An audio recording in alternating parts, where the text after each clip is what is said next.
Hello, I'm Casper, the lucky mascot of CurryandSpicesRanjusOwn. Keep watching. അപ്പോൾ നമ്മളുടെ കണ്ണൂരപ്പത്തിന് വേണ്ട ingredients എന്തൊക്കെയാണെന്ന് നോക്കാം.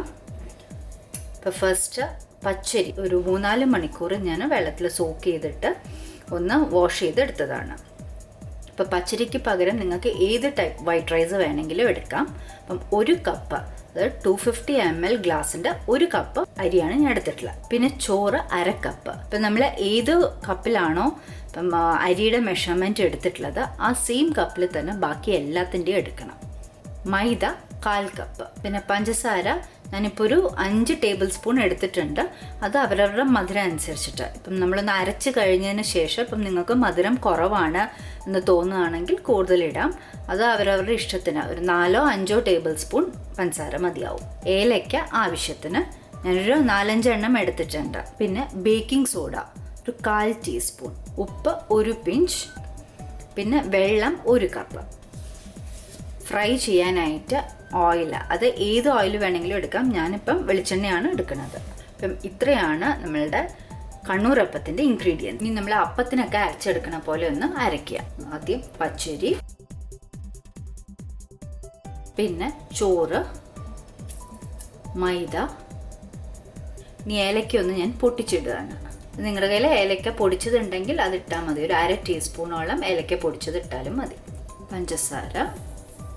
ഇനി കുറേശ്ശെ വെള്ളം ഒഴിച്ചിട്ട് ഇതൊന്ന് അരച്ചെടുക്കണം. ഇപ്പം ഞാൻ നന്നായിട്ടൊന്ന് അരച്ചെടുത്തു. നമ്മൾ ഈ ബാറ്റർ എല്ലാം ഒന്ന് ഒഴിച്ചു വെച്ചു. ഇനി ഇതൊരു 8 hours ഒന്ന് ഫെർമെൻറ്റ് ചെയ്യാനായിട്ട് ഇരിക്കണം. നമുക്കൊരു 8 hours കഴിഞ്ഞിട്ട് ബാക്കി ചെയ്യാം. അപ്പോൾ ഒരു 8 മണിക്കൂറൊക്കെ കഴിഞ്ഞു. ഇനി ഇതിലേക്ക് ബേക്കിംഗ് സോഡ ചേർത്ത് കൊടുക്കുക. അതേപോലെ 1 പിഞ്ച് ഉപ്പ്.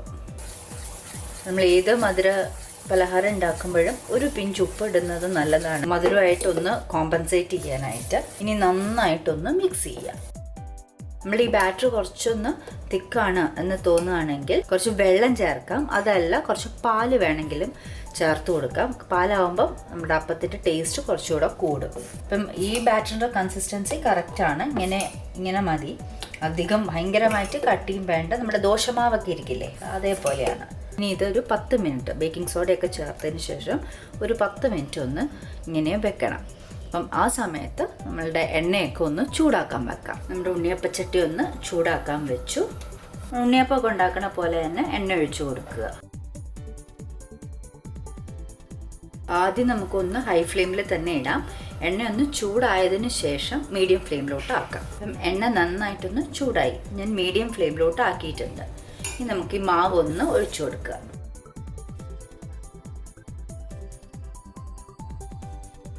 മാവ് ഒഴിക്കുമ്പം ഈ കുഴിയുടെ ഫുള്ള് ഒഴിച്ചു കൊടുക്കരുത്, ഒന്ന് പൊങ്ങും. കണ്ണൂരപ്പം കഴിച്ചവർക്കോ അല്ലെങ്കിൽ അത് കണ്ടവർക്കൊക്കെ അറിയാം 2 കളറിലാണ് അതിരിക്കണം.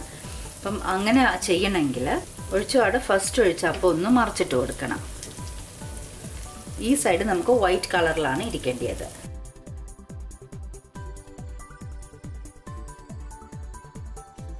ഇപ്പം മറിച്ചിട്ട ആ സൈഡ് നമുക്കൊരു ബ്രൗൺ കളർ ആവണം. അപ്പോൾ അതിനായിട്ട് കുറച്ച് നേരം, ഇപ്പം പെട്ടെന്ന് നമ്മൾ ഇട്ട പാടെ തന്നെ തിരിച്ചിട്ടതുകൊണ്ട് ഈ സൈഡ് മുഴുവനും വൈറ്റായി. ഇനി കുറച്ച് നേരം ഒന്ന് ഇത് ഫ്രൈ ആവണം. അപ്പം അകവും വേവുകയും ചെയ്തോളും. കുറച്ച് നേരം ആ സൈഡ് ഒന്ന് നന്നായിട്ടൊന്ന് ഫ്രൈ ചെയ്തെടുക്കുക.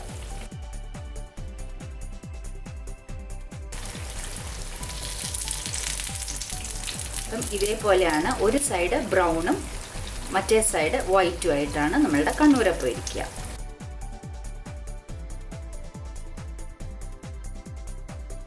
ഇനി ബാക്കിയുള്ളതും കൂടെ നമുക്ക് ഇതേപോലെ ഒന്ന് ചുട്ടെടുക്കുക.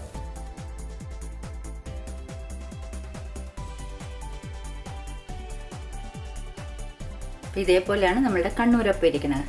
ഇല്ലേ, ഒരു സൈഡ് വൈറ്റും ഒരു സൈഡ് ബ്രൗണും ആയിട്ട്. നിങ്ങൾക്കിപ്പം എല്ലാ സൈഡും ഒരേപോലെ ഉണ്ണിയപ്പത്തിൻ്റെ പോലെ തന്നെ വേണമെന്നുണ്ടെങ്കിൽ അങ്ങനെ ഉണ്ടാക്കാം. പക്ഷെ നോർമലി കണ്ണൂരപ്പം എന്ന് പറയുമ്പം ഇതേപോലെ ഒരു ഡബിൾ കളറായിട്ടാണ് ഇരിക്കുക.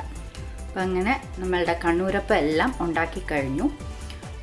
ഞാൻ ഉണ്ടാക്കിയ ആ 1 കപ്പ് 250 ml ഗ്ലാസിൻ്റെ 1 കപ്പ് മാവിൽ എനിക്ക് ഒരു 41 അപ്പമാണ് കിട്ടിയിട്ടുള്ളത്. 41 അപ്പം കിട്ടിയിട്ടുണ്ട്. പിന്നെ മുമ്പേ ഞാൻ പറയാൻ മറന്നുപോയി, പഞ്ചസാര നമ്മൾ മാവിൽ കലക്കുമ്പം കുറച്ച് കൂടുതൽ മധുരമായിട്ട് തോന്നണം.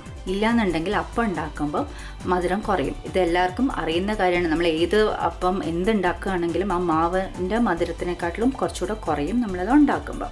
അപ്പം അറിയാത്തവർക്ക് വേണ്ടിയിട്ടാണ് പറഞ്ഞത്. ഇതെല്ലാവരും ഒന്ന് ട്രൈ ചെയ്യുക. ഈ അപ്പം നമുക്ക് ബ്രേക്ക്ഫാസ്റ്റിനോ അതല്ല സ്നാക്സിനോ എല്ലാം പറ്റുന്നതാണ്. അപ്പം നമ്മളുടെ ഈ കണ്ണൂരപ്പം എല്ലാവർക്കും ഇഷ്ടപ്പെടുന്നു വിചാരിക്കുന്നു. പിന്നെ സബ്സ്ക്രൈബ് ചെയ്യാത്തവരാണെങ്കിൽ curry and spices Ranju's on ഒന്ന് സബ്സ്ക്രൈബും കൂടെ ചെയ്യണേ. Thank U.